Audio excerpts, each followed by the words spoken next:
Hi guys, I am so sorry about that.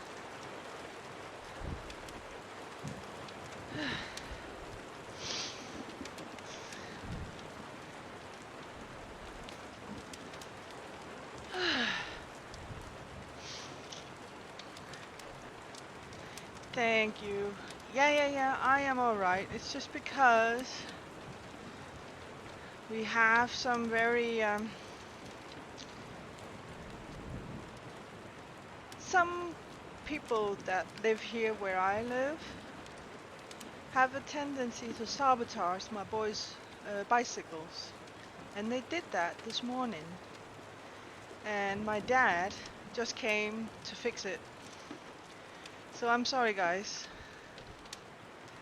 I'm sorry, but he just rang at the door or at my phone telling that he was downstairs, so I had to go. I'm so sorry. Yeah, it's the third time I do it. So I had to call my mom this morning to come pick them up, you know? But anyways, thank you so much for your patience, guys. I am right here.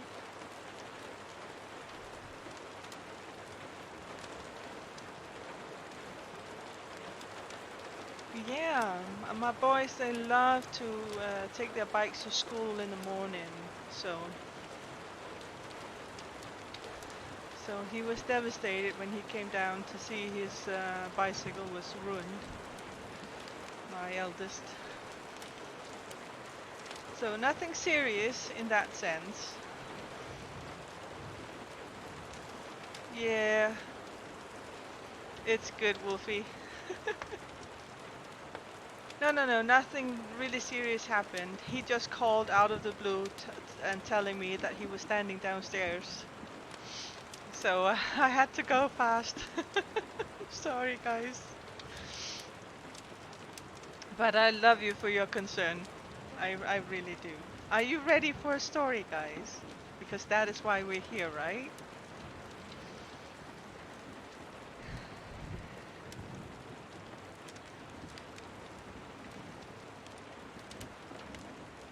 Everything is okay. The bike is fixed and he can use it tomorrow morning.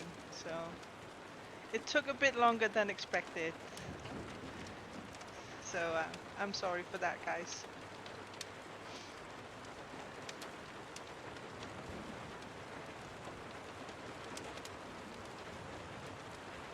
Good.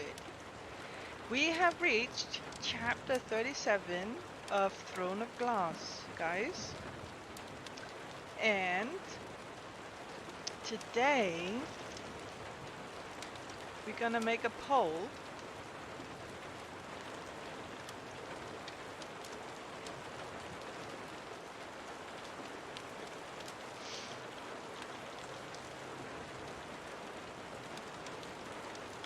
of what to read.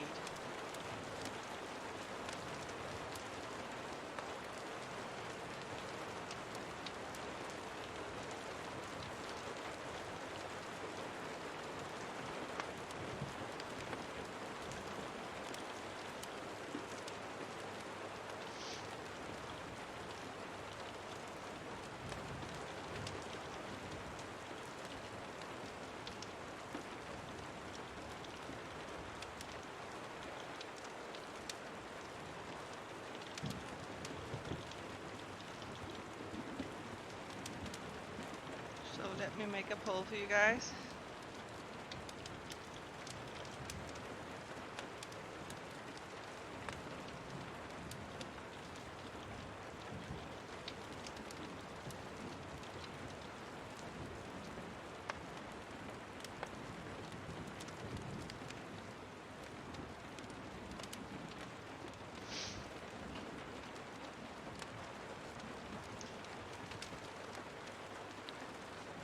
Yeah, but it doesn't want to.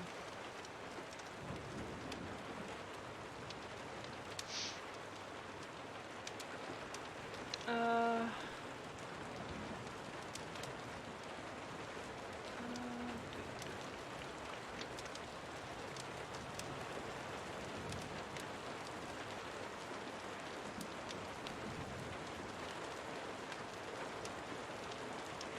don't know why it does that. It jumps.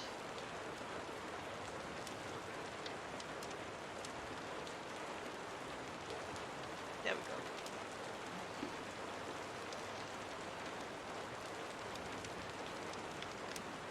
So, poll is up, guys. So please vote. Let me know what we're gonna read next after this book. But I will start now. Chapter 37. Seated in a pew in the rear of the spacious temple, Selina kept her mouth closed so tightly that it hurt. Her teeth were still red. She didn't need anyone else noticing. The temple was a beautiful space, built entirely from glass. The limestone covering the floor was all that remained of the original stone temple, which the king of Ardenland had destroyed when he decided to replace it with the glass structure. Two columns of about 100 rosewood pews stretched beneath a vaulted glass ceiling that let in so much light that no candles were needed during the day.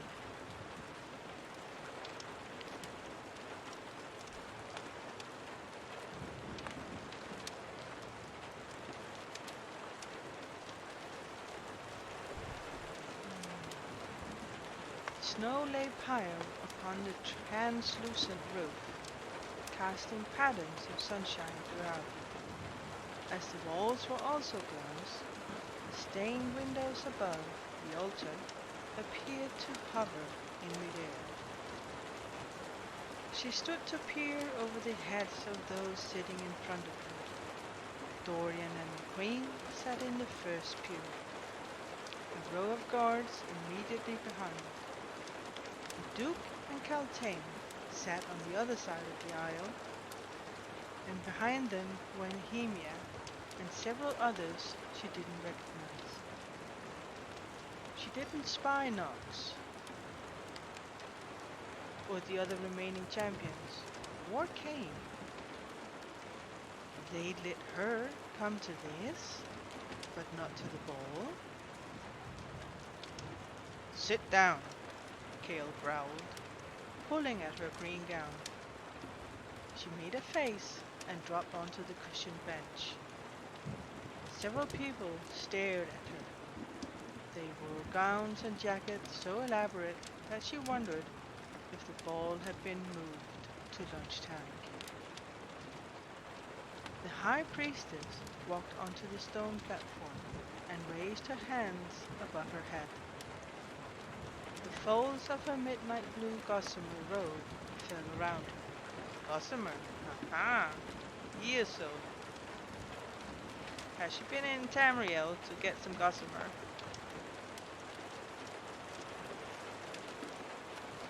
Oh, is the background too noisy?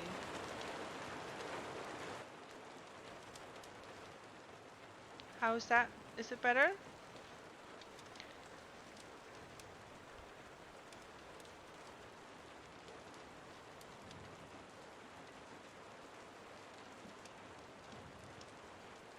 Good.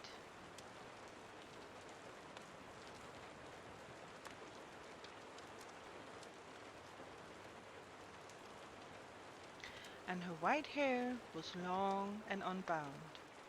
An 8-pointed star was tattooed upon her brow in a shade of blue that matched her gown.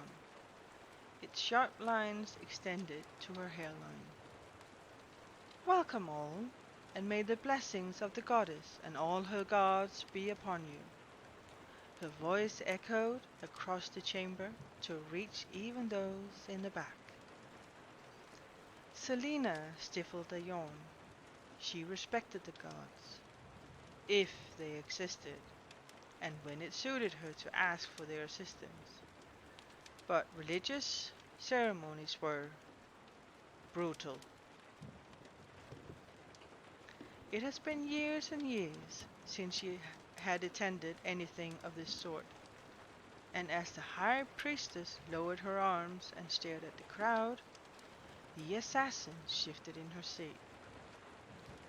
It would be the usual prayers, then the Yulma's prayers, then the sermon, then the songs, and then the procession of the gods. "You're squirming already?" Kale said under his breath. "What time is it?" she whispered, and he pinched her arm. "Today," the priestess said, "is the day on which we celebrate the end and the beginning of the great cycle. Today is the day on which the great goddess gave birth to her firstborn Lumas, lord of the gods. With his birth, love was brought into Airlair and banished the chaos that arose from the gates of the wood."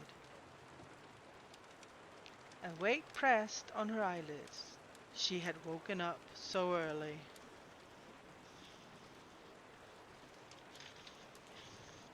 And slept so little after that encounter with Nehemia. Unable to stop, Selena wandered into the land of sleep. "Get up!" Kale snarled in her ear. "Now!" She sat up with a jolt, the world bright and foggy. Several lesser nobles in her pew laughed silently. She gave Kale an apologetic look and turned her gaze to the altar. The high priestess had finished her sermon, and the songs of Yulmas were over. She only had to sit through the procession of the gods, and then she would be free. "How long was I asleep?" she whispered. He didn't respond. "How long was I asleep?" she asked again, and noticed a hint of red in his cheeks. "You were asleep, too, until you began to drooling on my shoulder." "Such a self-righteous young man," she cooed, and he poked her leg. "Pay attention!" I have a feeling this sounds like completely someone I know.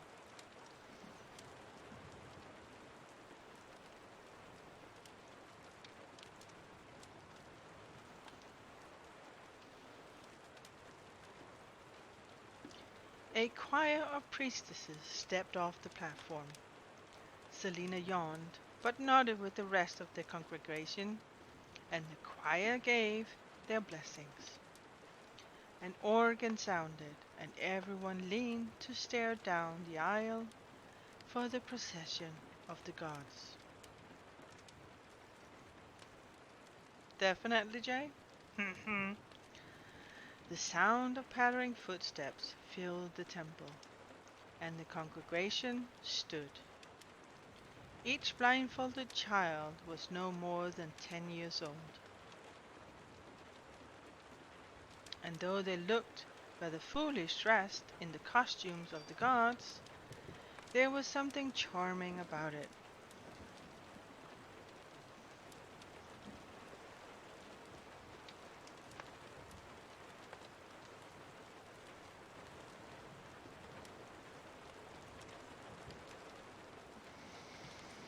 Every year, 9 children were chosen.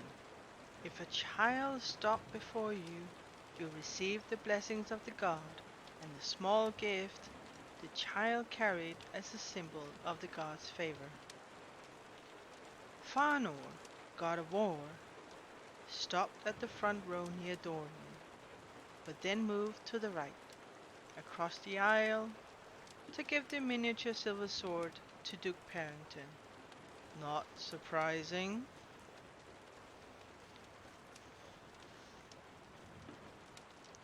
Clad in glistening wings, Luma's god of love strode past her. She crossed her arms. What a foolish tradition. Diana, goddess of the hunt and maidens, approached. Selena shifted from one foot to the other. wishing she hadn't demanded that Kale gave her the aisle seat. To her dread and dismay, the girl stopped before her and removed the blindfold. She was a pretty little thing. Her blonde hair hung in loose curls, and her brown eyes were flecked with green. The girl smiled at Selina and reached to touch the assassin's forehead. Selina's back began sweating as she felt hundreds of eyes upon her. May Diana, the huntress and protector of the young, bless and keep you this year. I bestow upon you this golden arrow as a symbol of her power and good graces. The girl bowed as she extended the slender arrow. Kale prodded her back, and Selina grabbed the arrow. Yulmar's blessings to you, the girl said, and Selina nodded her thanks. She gripped the arrow as the girl bounded away. It couldn't be used, of course, but it was made of solid gold. It'll fetch a nice price. With a shrug, Selina handed the arrow to Kale. I suppose I'm not allowed to have this, she said, sitting down with the rest of the crowd. He put it back in her lap. I wouldn't want to test the gods. She stared at him for a moment. Did he look different? Something had changed in his face. Nudging him with an elbow, Selina grinned. Don't forget to vote, guys. Put up a poll.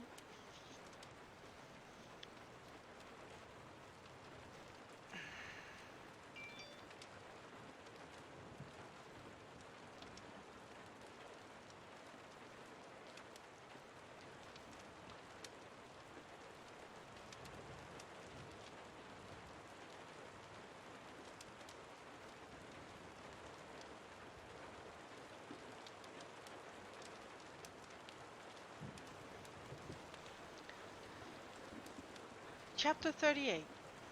Yards of silk, clouds of powder, brushes, combs, pearls, and diamonds glistened before Selina's eyes. As Philippa arranged the last strand of Selina's hair neatly around her face, secured a mask over her eyes and nose, and placed a small crystal tiara on her head. Selina couldn't help but feel, despite herself, like a princess. Philippa knelt to polish the lump of crystal on Saliva's silver slippers. If I didn't know better, I'd call myself a fairy queen. It's like, Philippa caught herself before she spoke the word the king of Ardalan had so effectively outlawed, then quickly said, I barely recognize you. Good, Selina said. This would be her first ball where she wasn't there to kill someone. True, she was mostly going to make sure Nehemia didn't hurt herself or the court, but a ball was a ball. Maybe, if she was lucky, she could dance a little. Are you certain this is a good idea? Philippa asked quietly, standing. Captain Westfall won't be pleased. Selina gave the servant a sharp look. I told you not to ask questions. Philippa huffed. Just don't tell them I helped you when you get dragged back here. Checking her irritation, Selina strode to the mirror, Philippa bustling after her. Standing before her reflection, Selina wondered if she was seeing correctly. This is the most beautiful dress I've ever worn, she admitted, her eyes filling with light. It was not pure white, but rather a grayish offset, and its wide skirt and bodice were encrusted with thousands of minuscule crystals that reminded Selina of the surface of the sea. Swirls of silk thread on the bodice made rose-like designs that could have passed for a work by any master painter. A border of ermine lined the neck and provided slender sleeves that only covered her shoulders. Tiny diamond droplets fell from her ears, and her hair was curled and swept up onto her head, strands of pearls woven in. Her grey silk mask had been secured tightly against her face. It wasn't fashioned after anything but the delicate crystal and pearl. Walls have been crafted by a skilled hand. You could win the hand of a king looking like that, said Philippa. Or perhaps a crown prince will do. Where in Erelea did you find this dress? Selina murmured. Don't ask questions, clucked the old woman. Selina smirked. Fair enough. She wondered why her heart now felt so large for her body, and why she was so unstable in her shoes. She had to remember why she was going. She had to keep her wits about her. The clock struck 9, and Philippa glanced towards the doorway, giving Selina the opportunity to slip her makeshift knife down her bodice without being noticed. How exactly are you going to get to the ball? I don't think your guards will let you just walk out. Selina shot Philippa a sly look. We are both going to pretend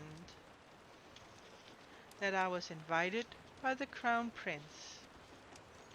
And right now you're going to make such a fuss about me being late that they won't object. Philippa fanned herself, her face reddening. Selina grasped her hand.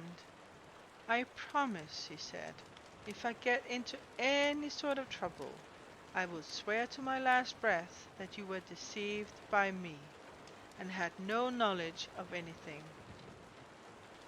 But are you going to get into trouble? Selina gave her the most winning smile. No. I'm just sick of being left to sit around while they have grand parties. It wasn't quite a lie. Gods help me, Philippa muttered, and took a deep breath. Go, she suddenly cried, hurrying Selina toward the door to the hall. Go, you'll be late. She was a bit too loud to be totally convincing, but Philippa flung open the door to the hallway.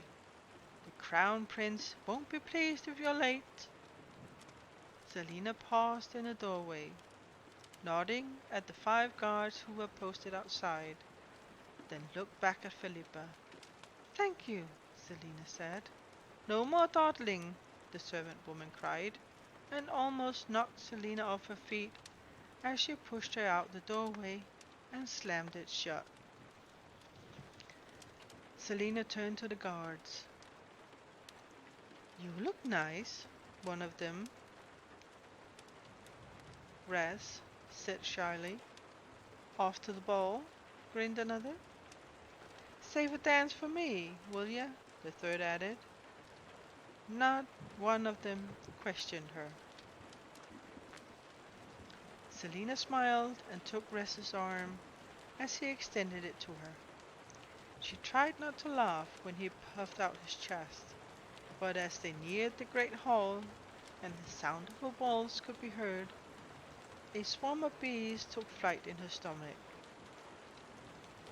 She couldn't forget why she was there, She played this part in the past, but it had been ending and killing a stranger, not confronting a friend.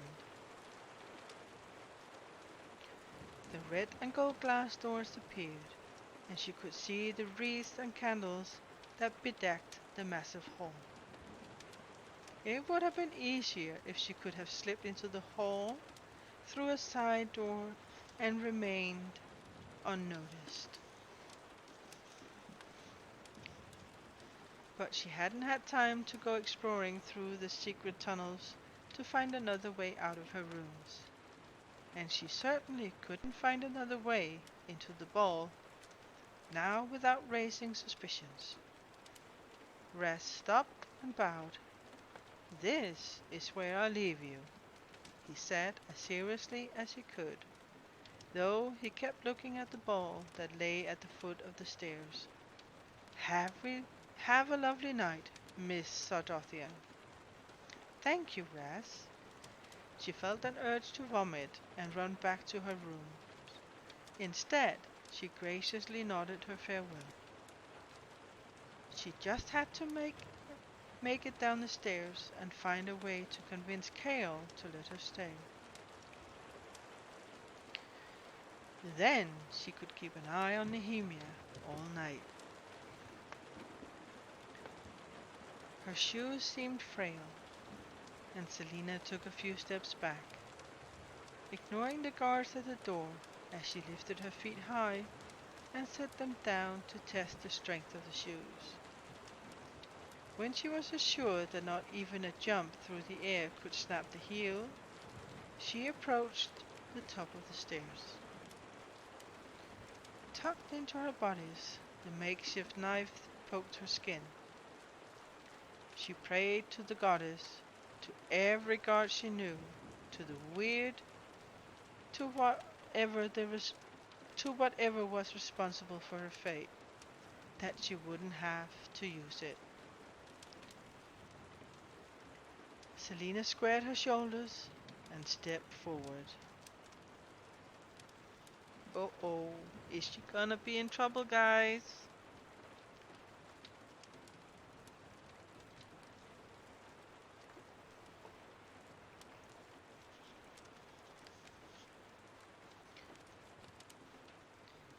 What was she doing here? Dorian almost dropped his drink as he saw Selina Sardothian atop the stairs.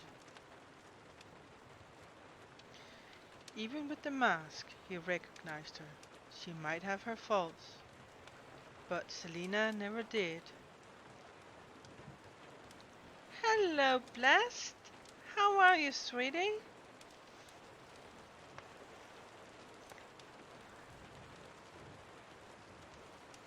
But Selina never did anything half-heartedly. She'd outdone herself with that dress. But what was she doing here?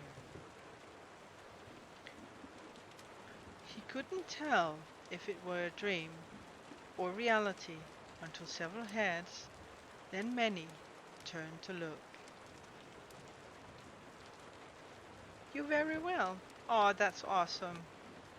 That I'm happy to hear."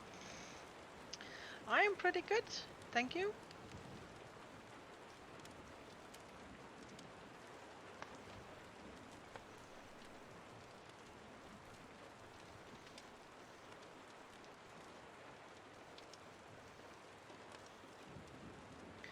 Though the waltz was playing, those not dancing quieted themselves as the mysterious masked girl lifted her skirts and took a step, then another.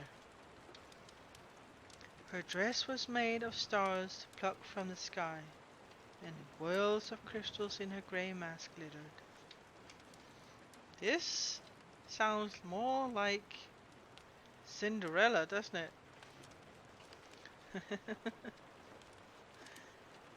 "Who is that?" breathed a young courtier beside him.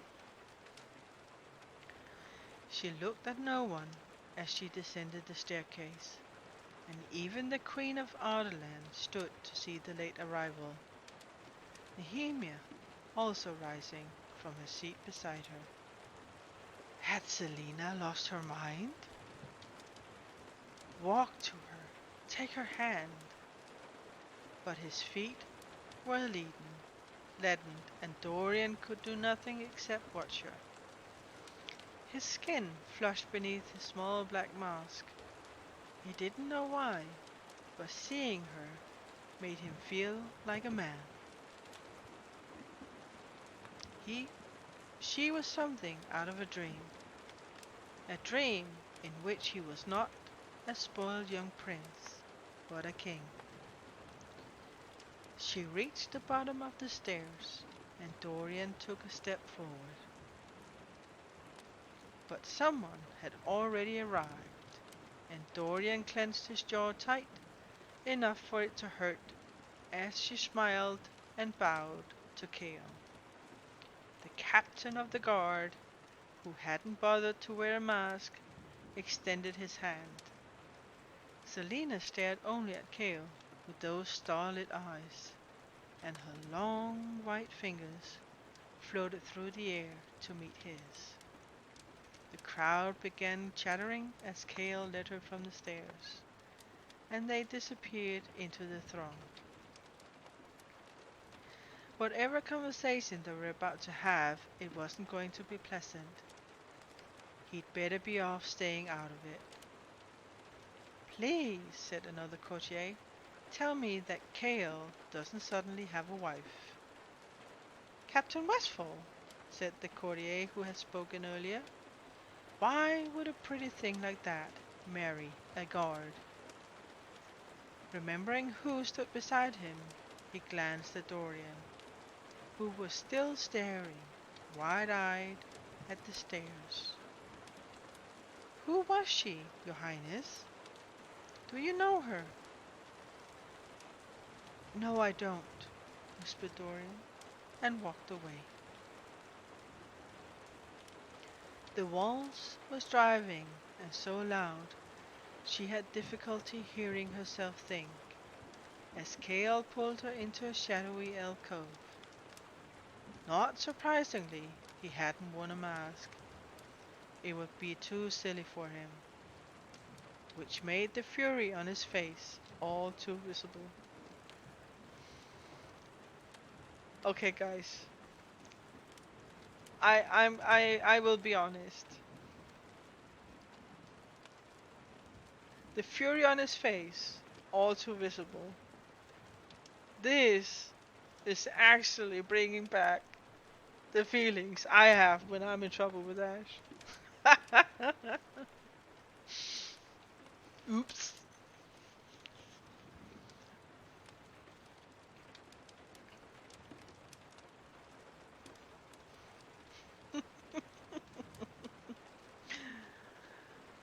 So, he seethed, holding tightly to her wrist. Do you want to tell me how you got it into your mind that this was a good idea? She tried shaking off his hand, but he wouldn't let go.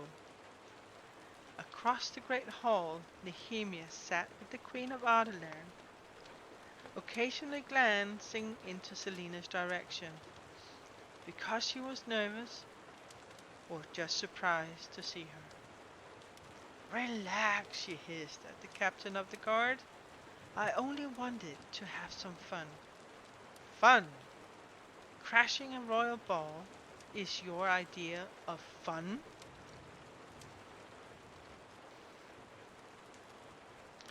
Be happy he doesn't watch it, otherwise you will get lots of comments. Yeah. I think you're right, Jay. She sat and checked. No, he's not there.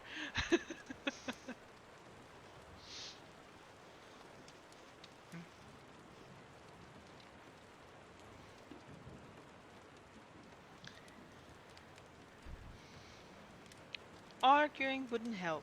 She could tell that his anger was mostly about being embarrassed that she managed to slip out of her rooms in the first place. So she gave him a pitiful pout. I was lonely, he choked. You couldn't spend one evening on your own?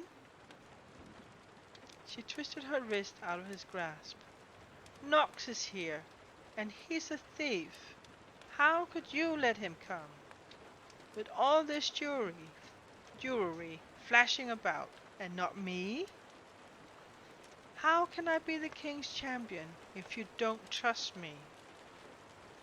Actually, that was a question she really wanted to know the answer to.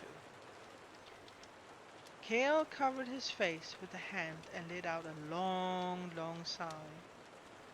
She tried not to smile. She'd won.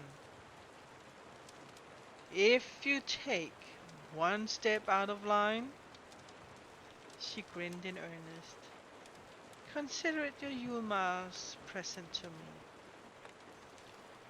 Kale gave her a weighing look, but slumped his shoulders. Please don't make me regret this. Oh my, oh my. Do I think I can do the same to Ash?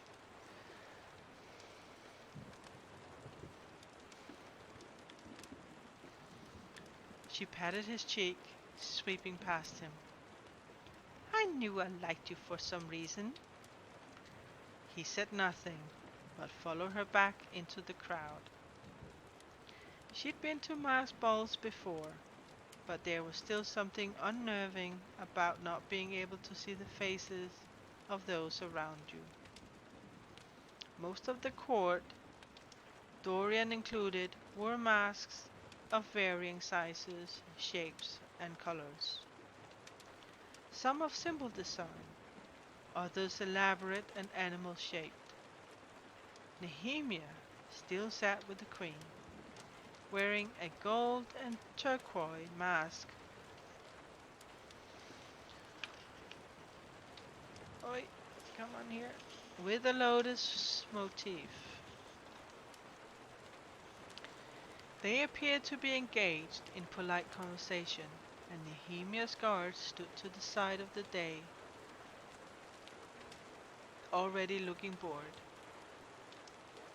Kale kept close to her as she found an empty spot in the crowd and stopped. It was a good vantage point. She could see everything from here. The dais, the main stairs, the dance floor. Dorian was dancing with a small brunette with outrageously large breasts that he took no pains to avoid glancing at every so often. Hadn't he noticed her arrival? Even Parrington had seen her when Kale dragged her into that corner. Corners, I hate corners. Thankfully, the captain had subtly moved her away before she had to interact with him. Across the room, she met Knox's eye. He was flirting with a young woman wearing a dove mask, and he raised his glass in salute before turning back to the girl. He'd opted for a blue mask that concealed only his eyes.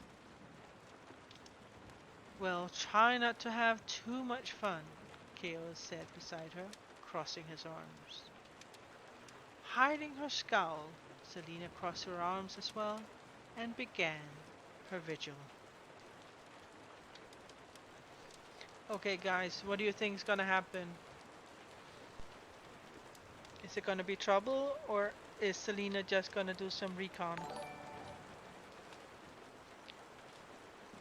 Thank you so much for the follow, Tony. I really appreciate it.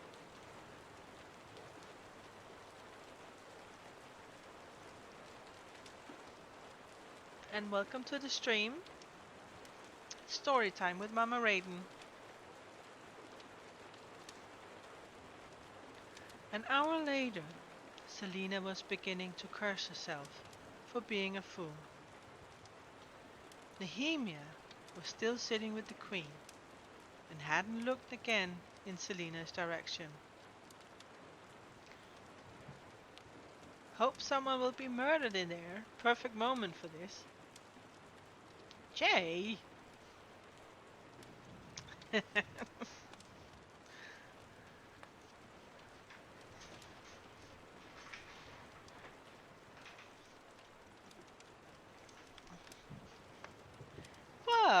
You know what I mean, you.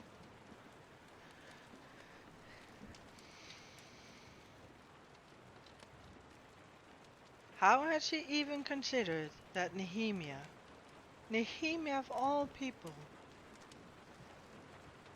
would attack everyone? I just love some detective mysteries. Well, it's all good, sweetie. All good.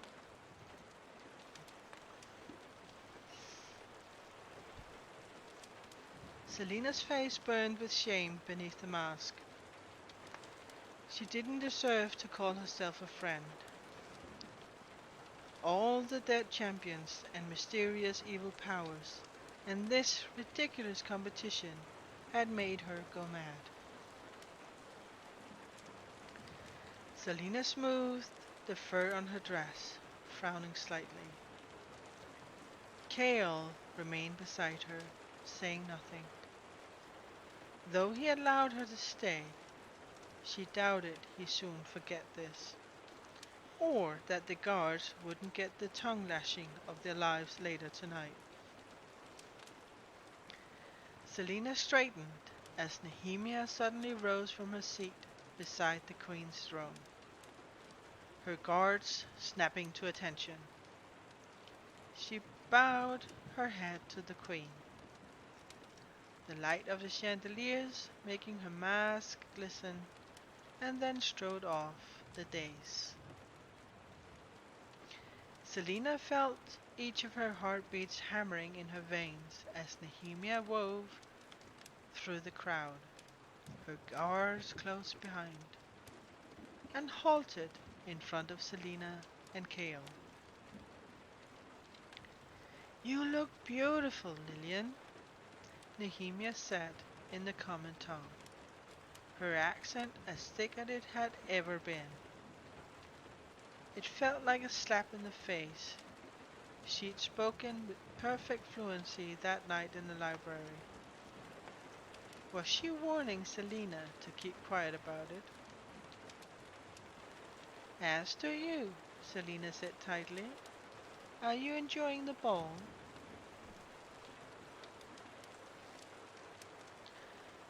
Nehemia played with a fold in her dress, and from the look of the rich blue fabric, it was probably a gift from the Queen of Ardenland.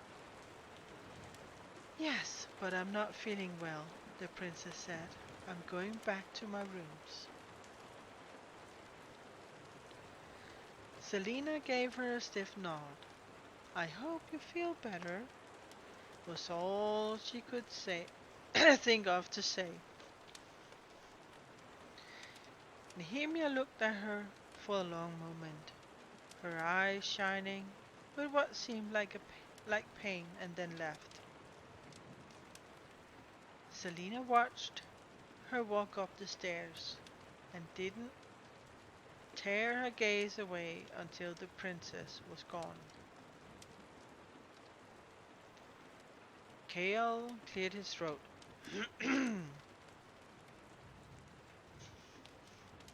Girlish blah blah blah. "Do you want to tell me what that was all about?" "None of your business," she replied. Something could still happen. Even if Nehemia wasn't here, something could happen. But no, Nehemia wouldn't repay pain with more pain. She was too good for that. Selena swallowed hard. The makeshift knife in her bodice felt like a dead weight.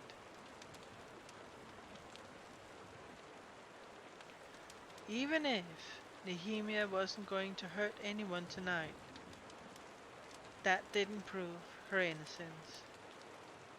"What's wrong?" Kale pressed, forcing herself to push aside her shame and worry. Selena lifted her chin. With Nehemia gone, she still had to keep watch. But maybe she could attempt to have a little fun too.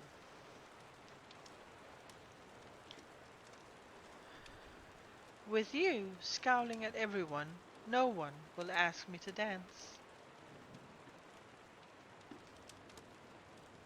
Kale's dark brows rose. I'm not scowling at everyone.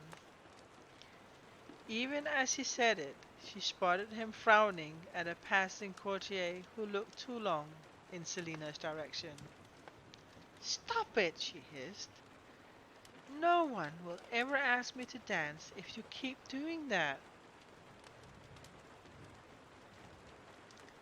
He gave her an exasperated look and strode off.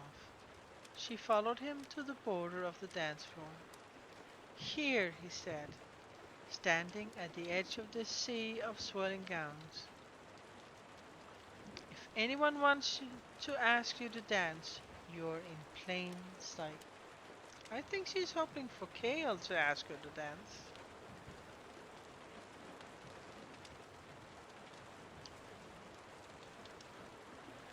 From this spot, she could also still make sure no feral beasts were about to rip into the crowd. But he didn't need to know that. She glanced at him. Would you like to dance with me? He laughed. With you? No. She looked at the marble floor, her chest tight. You needn't be so cruel. Cruel? Selena, Parrington is just over there. I'm sure he's not happy about you being here. So I wouldn't risk drawing his attention any more than necessary. I think he's on duty, and if something happened, it will be his fault. Yeah, you're probably right. Coward. Kale's eyes softened. If he weren't here, I would have said yes. I can easily arrange that, you know. He shook his head as he adjusted the lapel on his black tunic. Just then, Dorian waltzed by, sweeping the brunette with him. He didn't even glance at her. Anyway, Kale added, jerking his thin chin at Dorian. I think you have far more attractive suitors vying for your attention. I'm boring company to keep. I don't mind being here with you. I'm sure you don't, Kale said dryly, though he met her stare. I mean it. Why aren't you dancing with anyone? Aren't there ladies whom you like?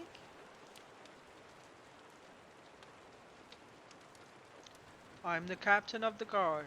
I'm not exactly a catch for any of them. There was some sorrow in his eyes, though it was well concealed. Are you mad? You're better than everyone in here, and and you're very handsome, she said, taking his hand in her free one. Was beauty in Kale's face, and strength, and honor, and loyalty. She stopped hearing the crowd, and her mouth became dry as she stared at her. How had she missed it for so long? You think so? He said after a moment, looking at their clasped hands. She tightened her grasp. Why, if I wasn't... Why aren't you two dancing? Kale dropped her hand. She had difficulty turning away from him. And with whom would I dance, Your Highness? Dorian was alarmingly handsome in his pewter tunic. One might say it matched her dress. You look radiant, he said. And you look radiant as well, Kale. He winked at his friend. Then Dorian's gaze met hers, and Selena's blood turned into shooting stars.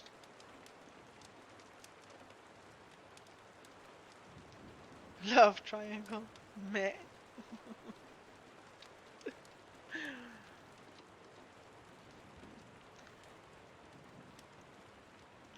Well, do I need to lecture you about how stupid he was to sneak into the ball? Or can I just ask you to dance with me instead?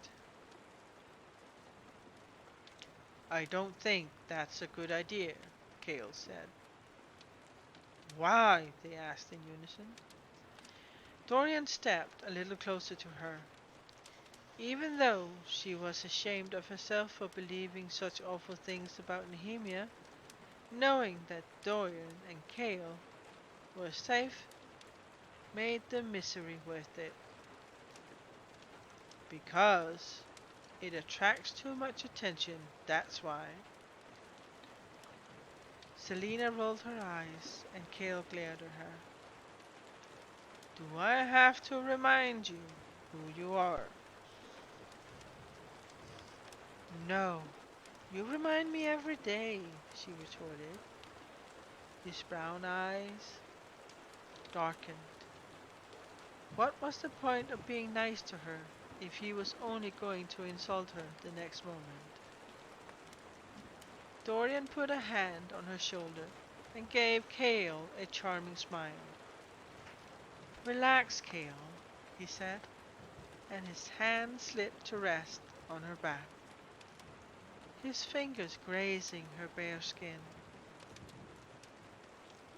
Just take the night off. Dorian turned her from the captain. It'll do you some good, he said over his shoulder, though the merriness faded from his tone. I'm getting a drink, muttered Kale, and walked away. She watched the captain for a moment. It would be a miracle if he considered her a friend.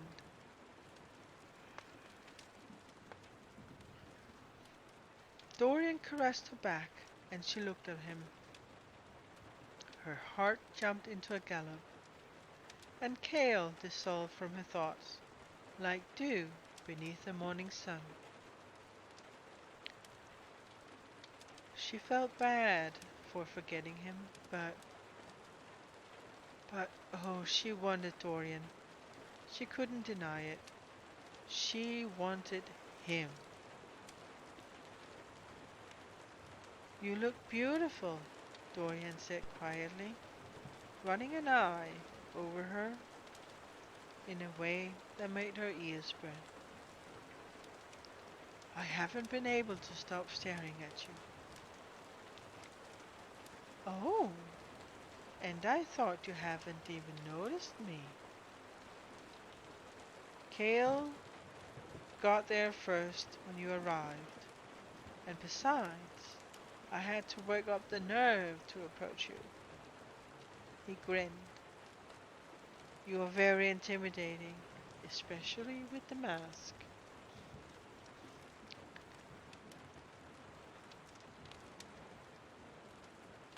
And I suppose it didn't help that you had a line of ladies waiting to dance with you. I'm here now, aren't I?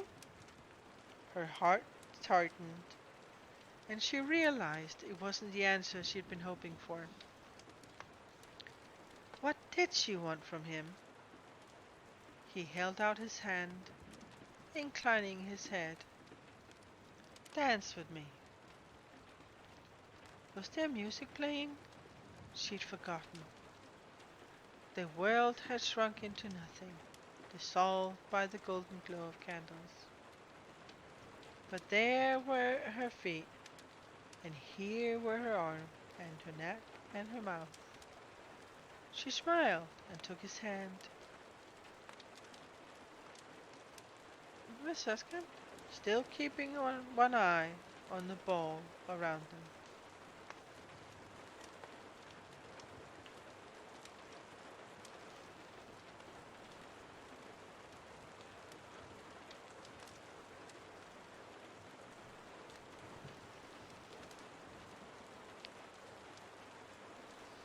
Chapter 39.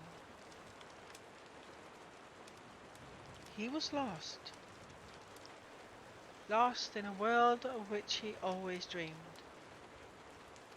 Her body was warm beneath his hand, and her fingers were soft around his. He spun her and led her about the floor, waltzing as smoothly as he could. She didn't falter a single step, nor did she seem to care about the many angry female faces that watched as dance after dance passed and they didn't switch partners. Of course, it was polite for a prince to dance with only one lady, but he couldn't focus on anything beyond his partner and the music that carried them onward.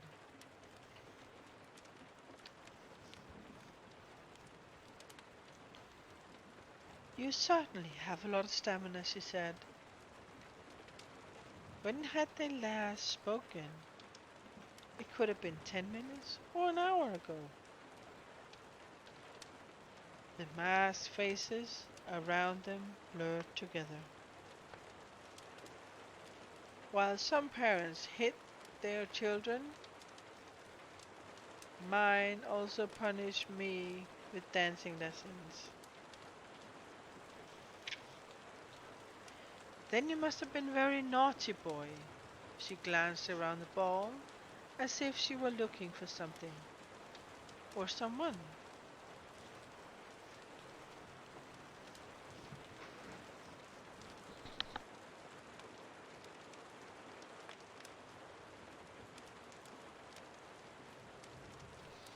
I will have to be right back, guys.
I'm just making some tea, guys.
I have a kitty that is trying to climb my leg because she wants treats.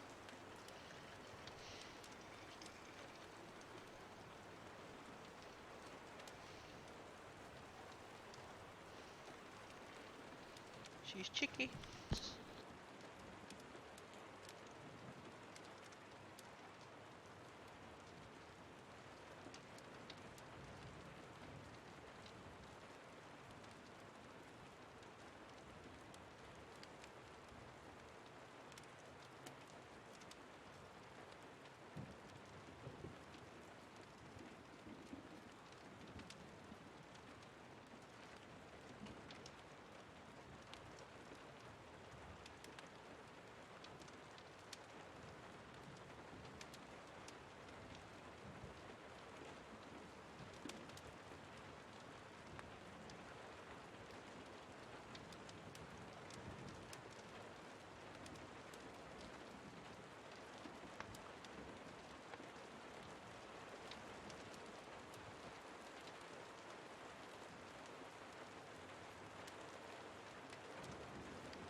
Alright, I'm back.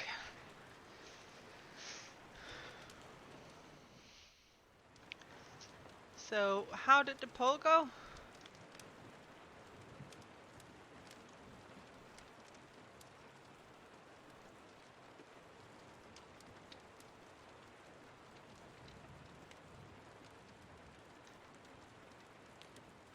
How can I see the poll, by the way?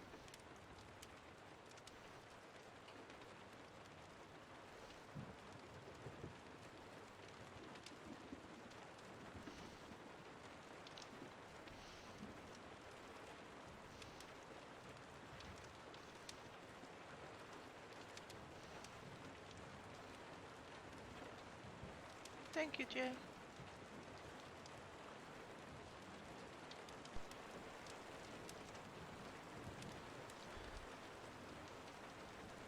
You fell asleep? Am I that boring? Dang it.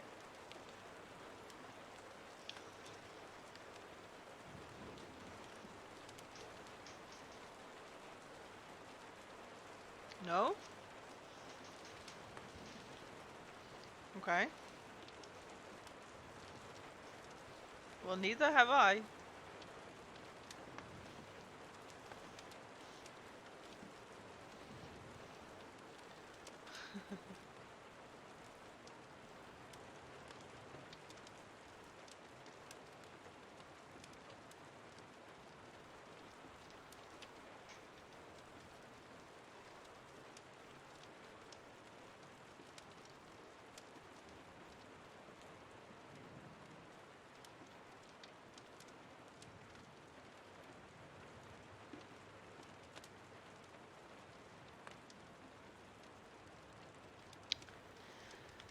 Alright, let's continue, guys. You're gracious with your compliments tonight. He twirled her. The skirts of her gown sparkled underneath the chandelier. It's Yule Mass, she said. Everyone's kind at Yule Mass. A flash of what he could have sworn was pain shone in her eyes, but it was gone before he could be certain of it. He caught her around the waist, his feet moving to the beat of the waltz. And how's your present? Oh, she hid under my bed, then in the dining room, which is where I left her. You locked the dog in your dining room. Should I have kept her in my bedroom, where she could ruin the carpets? Or in the gaming room, where she might eat the chess pieces and choke? Perhaps you should have sent her to the kennels where dogs belong. On Yule Mass, I couldn't think of sending her back to that wretched place.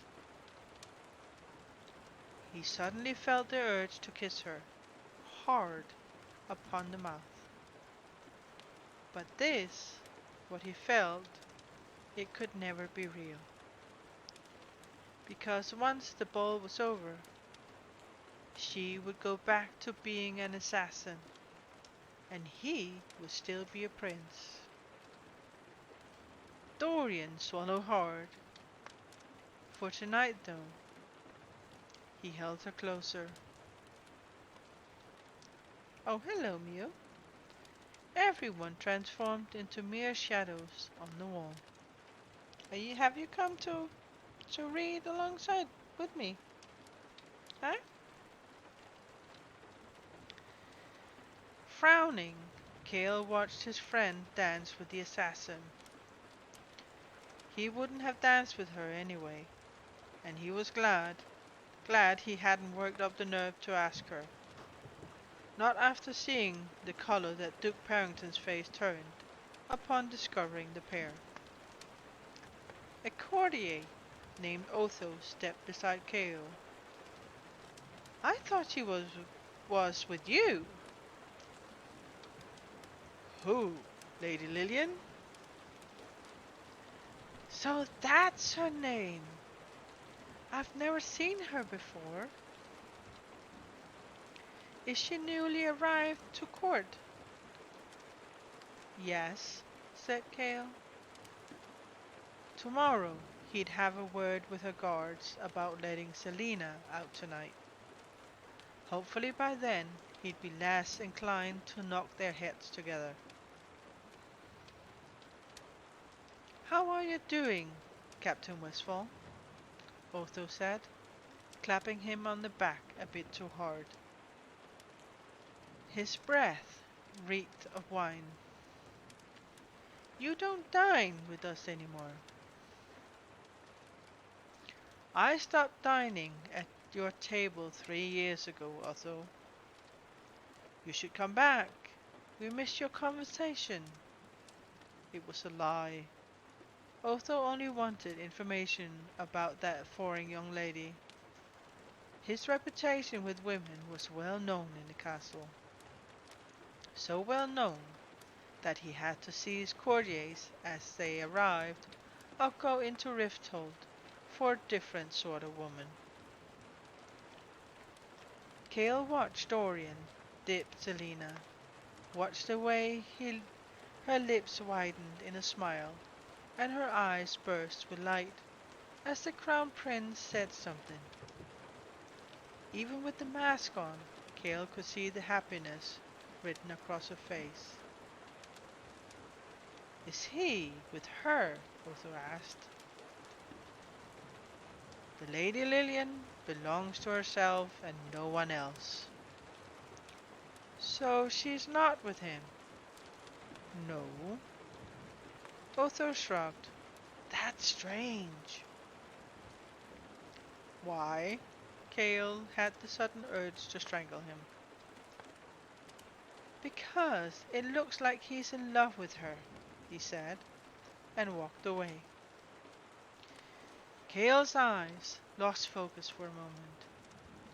Then Selina laughed, and Dorian kept staring at her.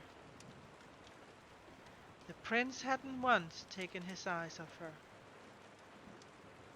Dorian's expression was full of something, joy, wonder. His shoulders were straight, his back erect. He looked like a man, like a king. It was impossible for such a thing to have occurred. And when would it have happened? Otho was a drunk and a womanizer. What did he know of love? I hear some jealousy here, guys.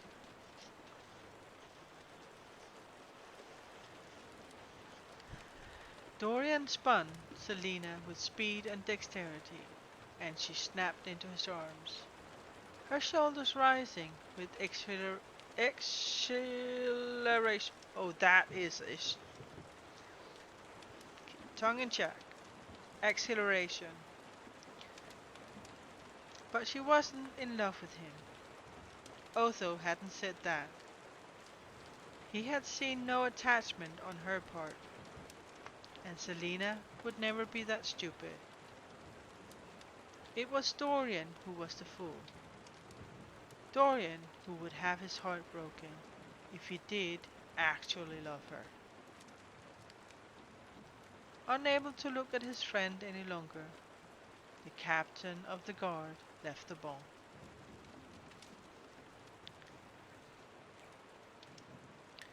Caltaine watched in rage and agony as Lillian, Gordaina, and the Crown Prince of Ardalan danced, and danced, and danced. Even with the much more concealing mask, she would have recognized the upstart.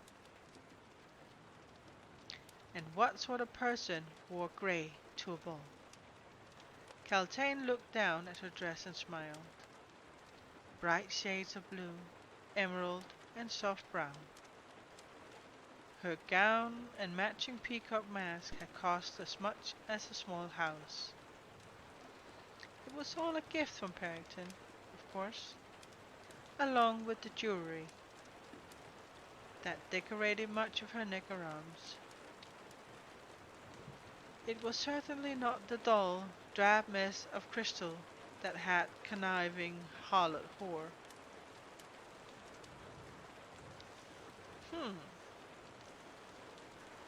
Someone is very jealous. Paddington stroked her arm, and Caltaine turned to him with fluttering eyelashes. You look handsome tonight, my love, she said, adjusting a gold chain across his red tunic. His face quickly matched the color of his clothes. She wondered if she could bear the repulsion of kissing him. She could always keep refusing, just as she had for the past month. But when he was this drunk, she would have to think of a way out as soon as possible. But she was no closer to Dorian than she'd been in early autumn, and would certainly make no progress with Lillian in the way.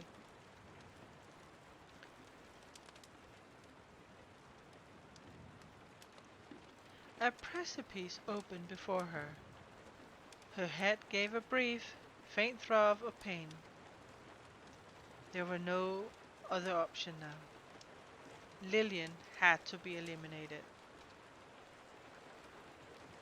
When the clock chimed 3 and most of the guests, including the Queen and Kale, had left, Selina finally decided it was safe for her to leave.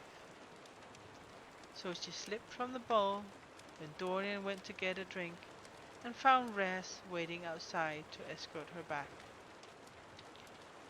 The halls of the castle were silent as they strode to her room.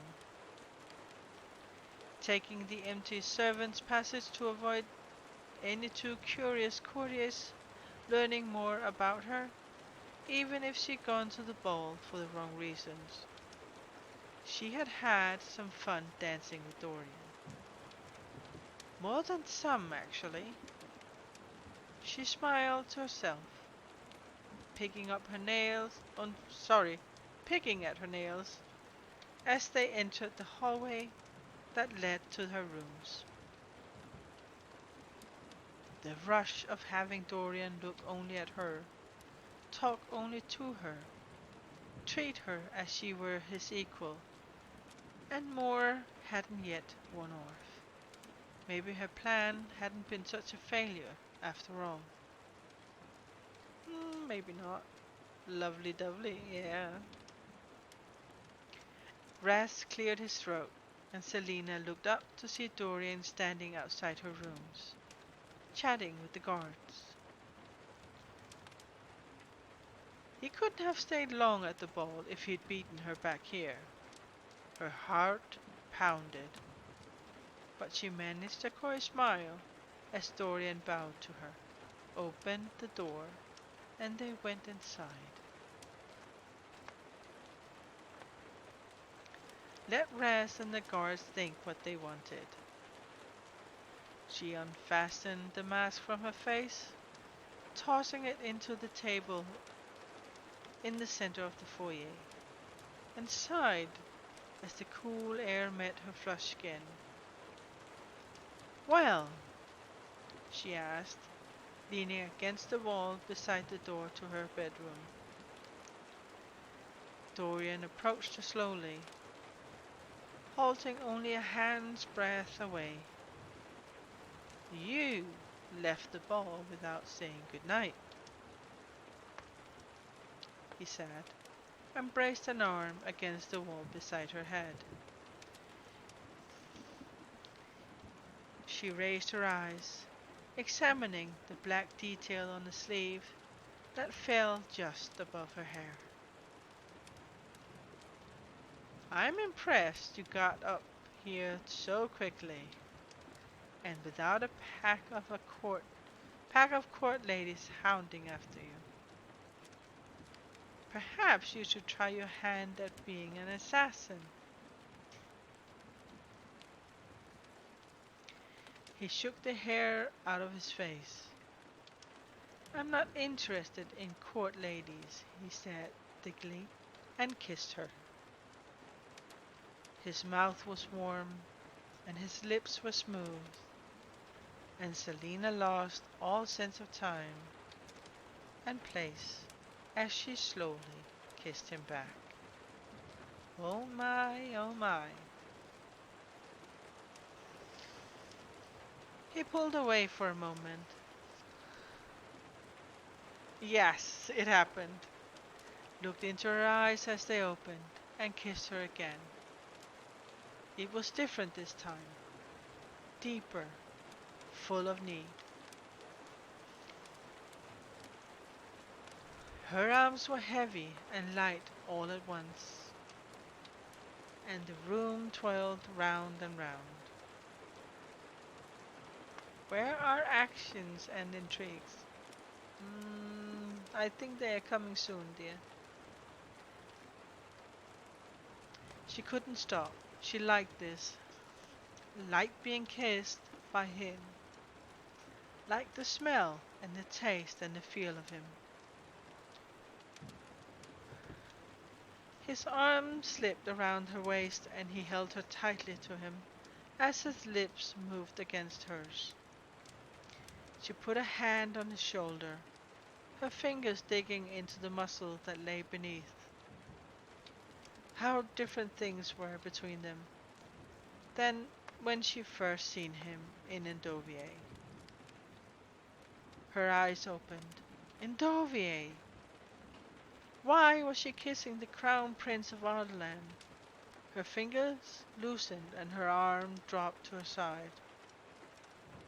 He removed his mouth from hers and smiled. It was infectious. Dorian leaned forward again, but she smoothly put two fingers against his lips.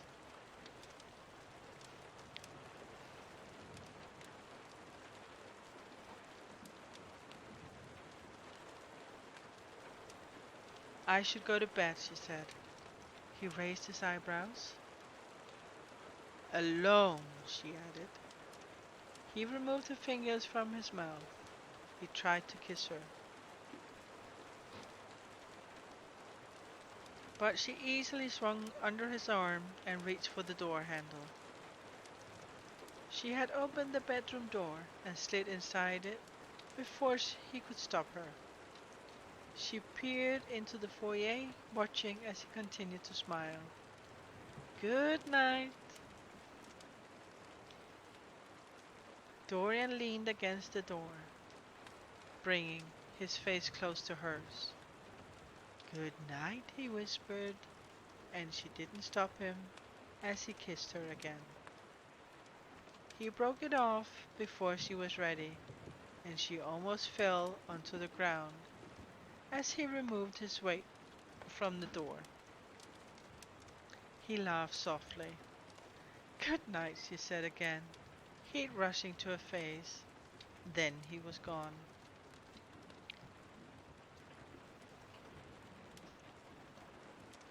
Selina strode to the balcony and flung open the doors, embracing the chill air. Her hand rose to her lips, and she stared up the stars, feeling her heart grow and grow and grow.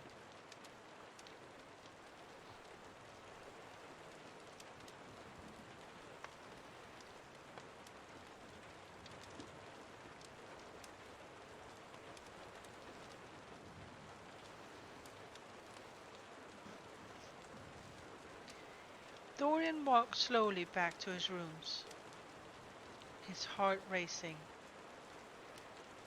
He could still feel her lips on his, smell the scent of her hair, and see the gold in her eyes flickering in the candlelight.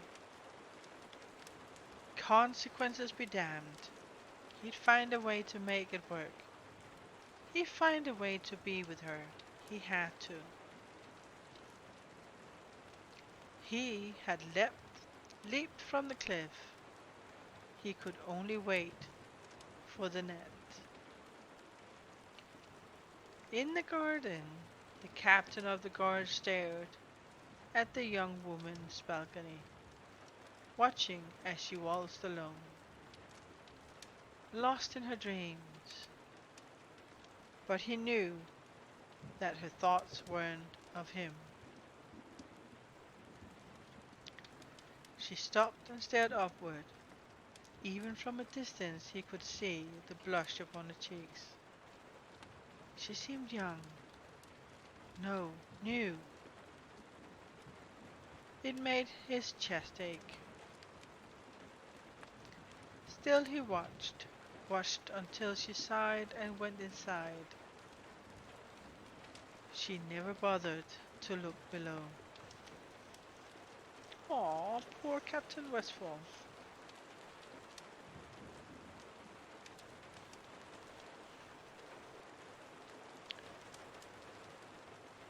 Chapter 40.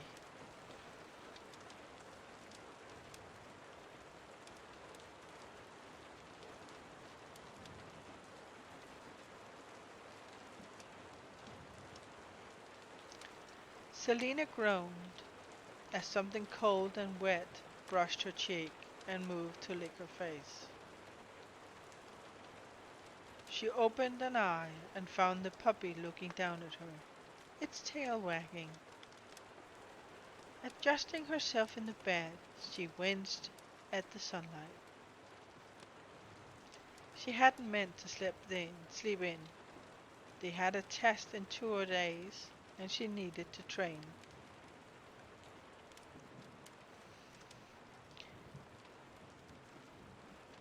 It was their last test before the final duel, the test that decided who the 4 finalists would be. Selina rubbed an eye and then scratched the dog behind the ears. Have you peed somewhere and wish to tell me about it? Oh no, said someone in the bedroom, as the bedroom door swung open. Dorian! I took her out at dawn with the other dogs. She smiled weakly as he approached. Isn't it rather early for a visit? Early?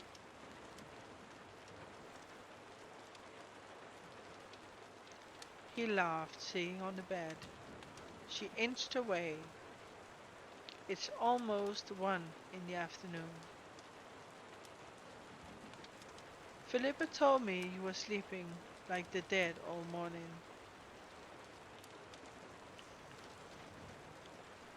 One, she hadn't slept that long. What about lessons with Kale? She scratched her nose and pulled the puppy onto her lap.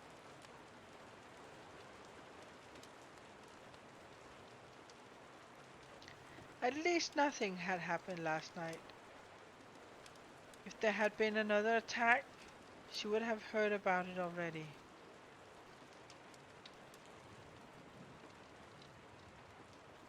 She almost sighed with relief. Though, the guilt of what she'd done, how little faith she had in Nehemia, still made her a tad miserable.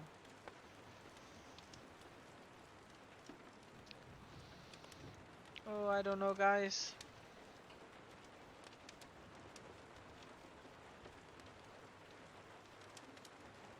Will Nehemia and Selina make up in their friendship?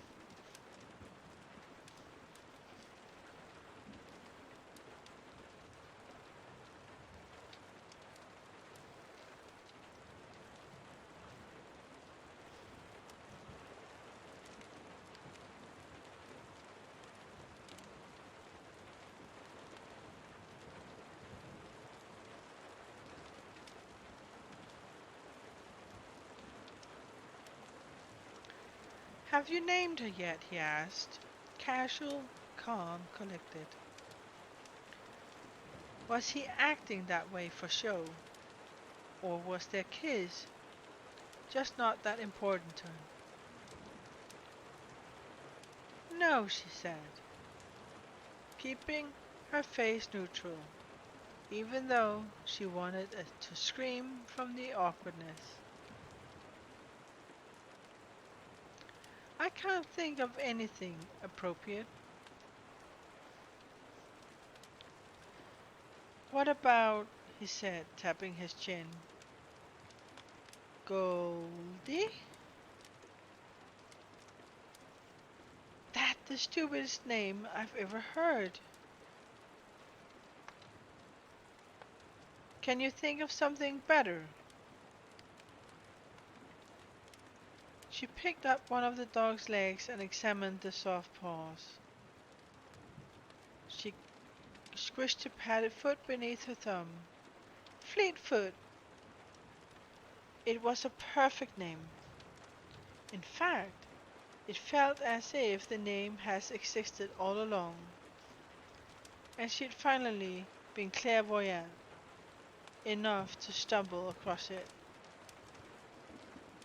Yes, Fleetfoot it is.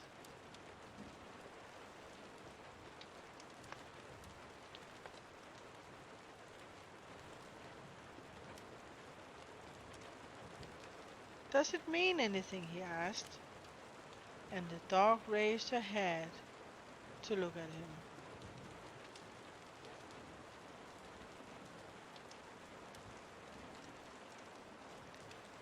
It'll mean something when she outruns all of your purebreds. Selina scooped the dog into her arms and kissed her head. She bounced her arms up and down, and Fleetfoot stared up into her eyes with a wrinkled brow. She was absurdly soft and cuddly.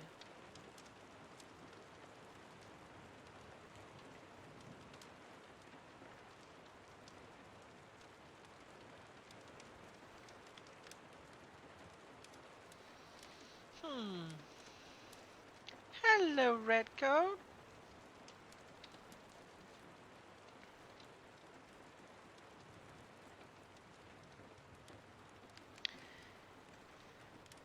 Dorian chuckled.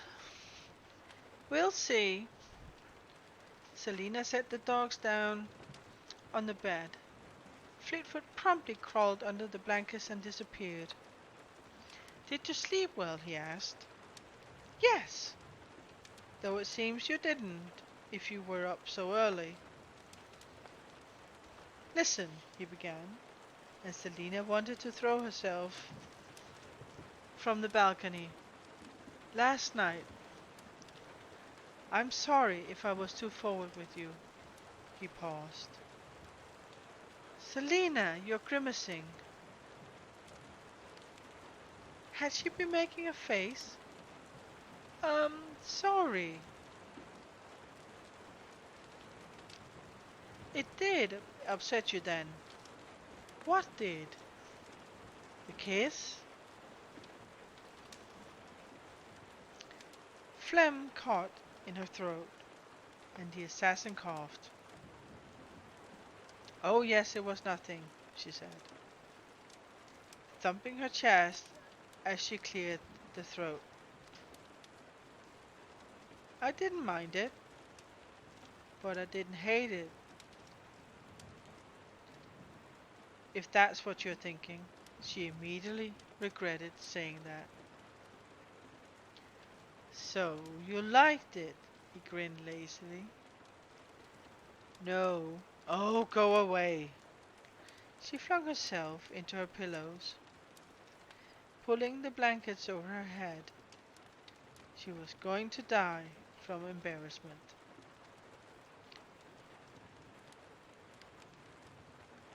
Fleetfoot licked her face as she hid in the darkness of the sheets. Come now, he said. From your reaction, one would think you'd never been kissed. She threw back the blankets, and Fleetfoot burrowed further beneath. Of course I've been kissed, she snapped, trying not to think about Sam and what she shared with him. But it wasn't by some stuffed shirt, pompous, arrogant priceling. He looked down at her chest. Stuffed shirt? Oh, hush up, she said, hitting him with a pillow. She moved to the other side of the house. Bed. Got up and walked to the balcony.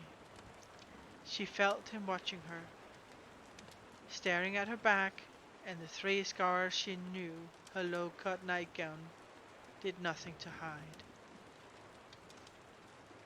Are you going to remain here while I change?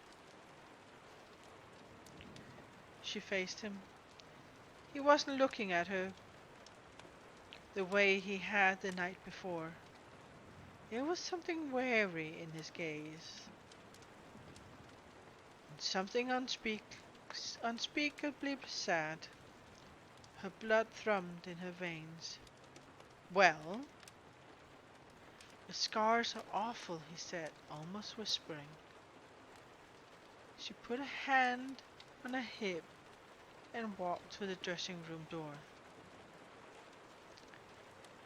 We all bear scars, Dorian. Mine just happen to be more visible than others. Sit there if you like, but I'm going to get dressed. She strode from the room.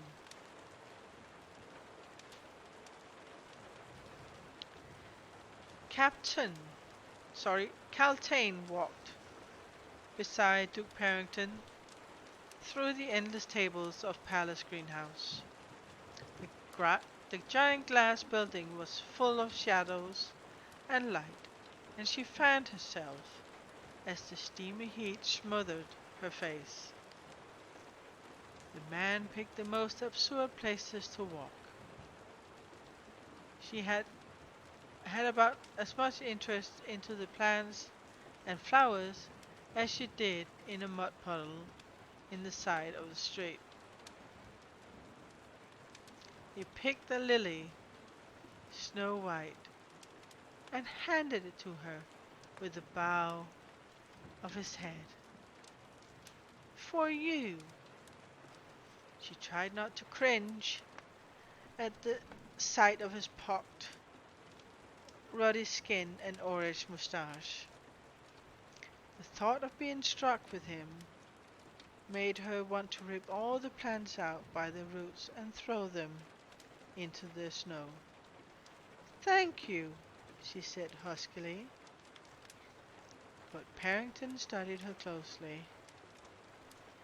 You seem out of spirits today, Lady Caltaine. Do I? She cocked her head into her coyest expression. Perhaps today pales in comparison to the fun I had at the ball last night. The Duke's black eyes bored into her, though, and he frowned as he put a hand on her elbow and steered her on. You needn't pretend with me. I noticed you watched the Crown Prince.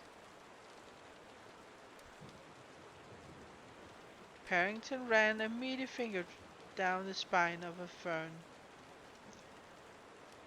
The black ring on his finger pulsed, and her head gave a throb of pain in response. I noticed him too, the girl specifically. She's troublesome, isn't she? Lady Lillian, Caltaine blinked this time, unsure whether she could sag with relief just yet. He hadn't noticed her wanting the prince, but rather that she noticed how Lillian and Dorian clung together all night. So she calls herself, Parrington murmured. That's not her name, Caltaine asked before she could think. The Duke turned to her, his eyes as black as his last ring. You don't honestly believe the girl is a purebred lady? I think the English words is very hard today.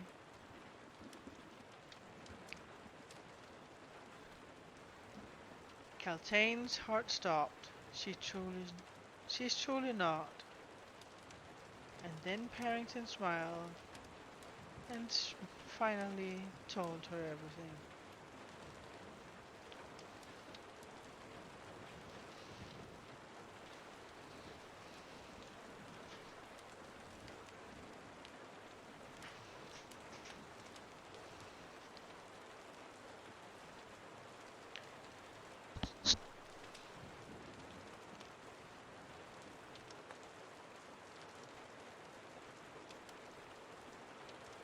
When Parrington finished, Caltaine could only stare at him. An assassin! Lilian Gardena was Selena Sardothien, the world's most notorious assassin. And she had the claws in Dorian's heart.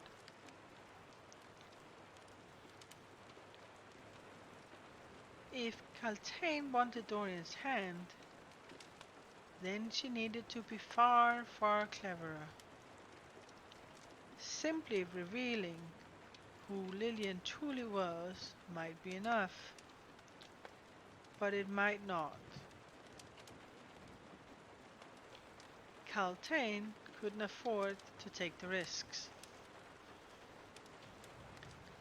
The greenhouse was silent, as if it held its breath.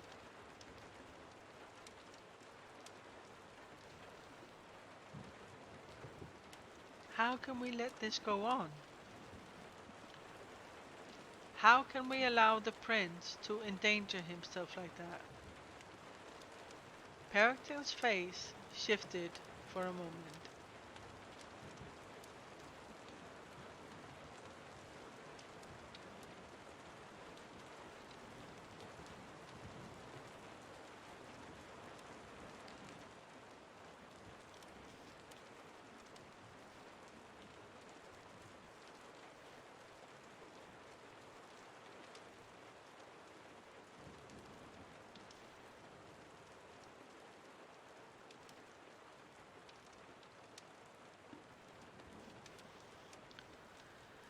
Uh, I took a sip of my tea and now I lost where we were in the book.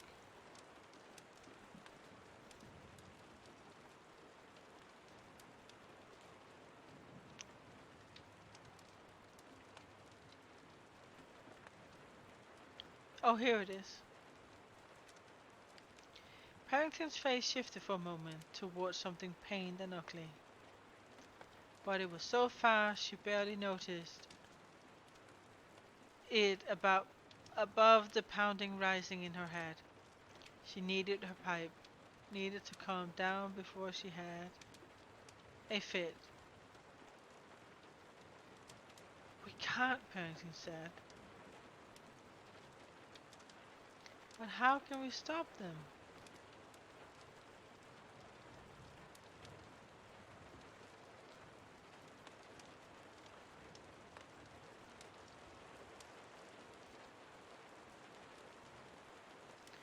Paddington shook his head, putting a hand on his broadsword.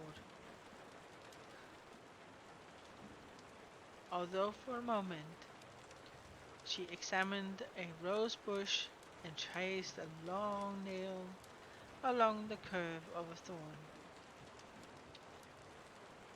She examined the face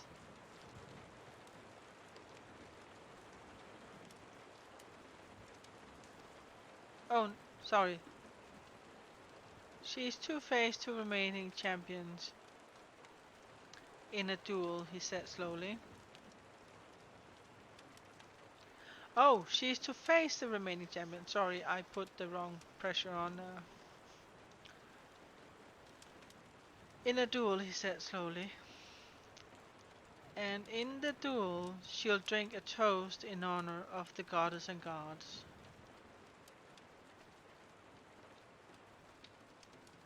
It wasn't just her too tight corset that stole the breath from Caltaine, as the Duke went on.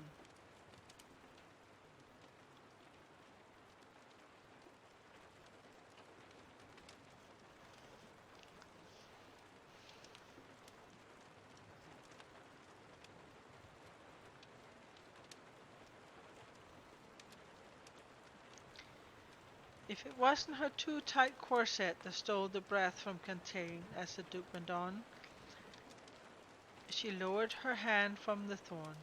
I was going to ask you to preside over the toast, as a presentation of the goddess. Perhaps you could slip something into her drink. Kill her myself. Hiring someone was one thing, but to do the thing herself? The Duke raised his hands. No, no. But the king has agreed. that drastic measures should be taken is in a way the small that will make Dorian believe these were an accident.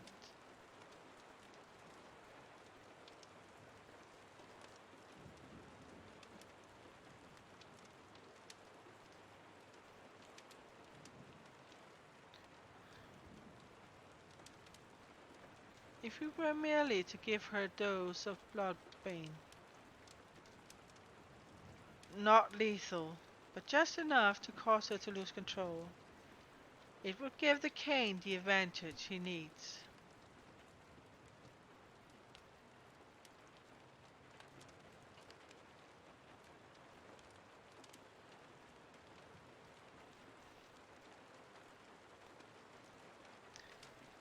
Mm.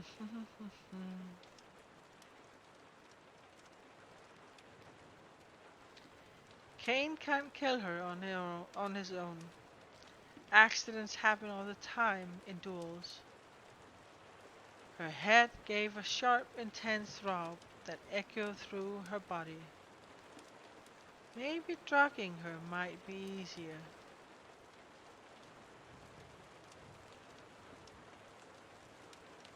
Kane thinks he can, but I still don't like taking risks. Parrington grasped her hand.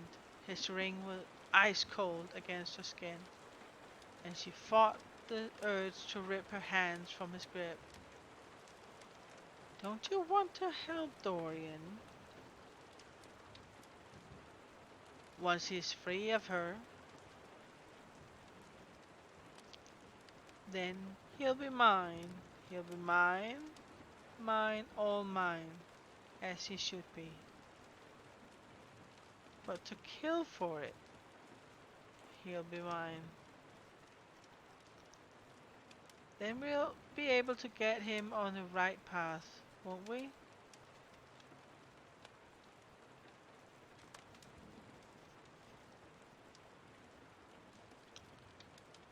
Parrington finished with a broad smile that made her instinct tell her to run and never look back. But all her mind could see was a crown and throne.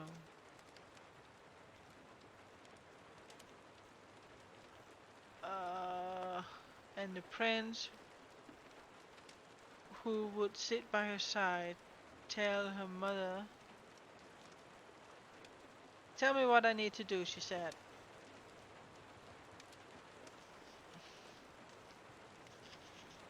Chapter 41.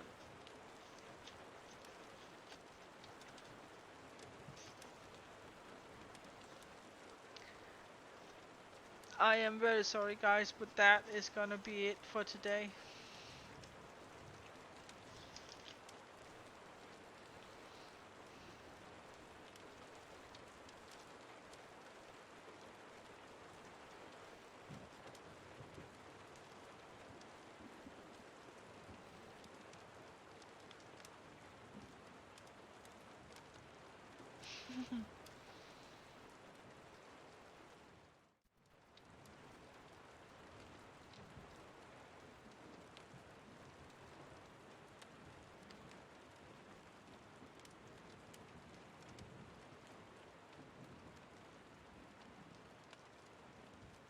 So,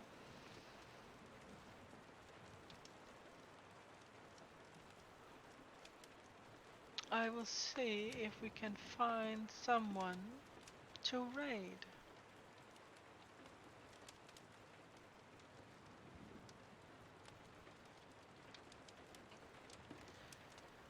Uh,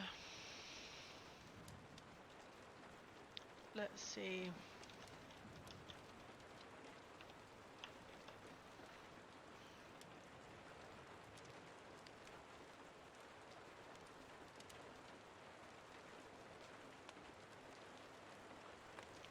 Let's raid Daku TV.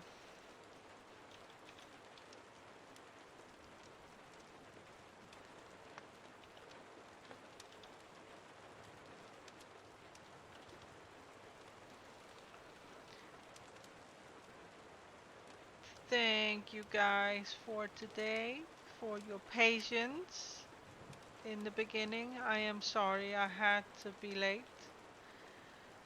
Thank you guys for your love and support. Thank you for the follow, Itoni. And I will hopefully see you tomorrow. So, guys, take care and I love you. Bye bye.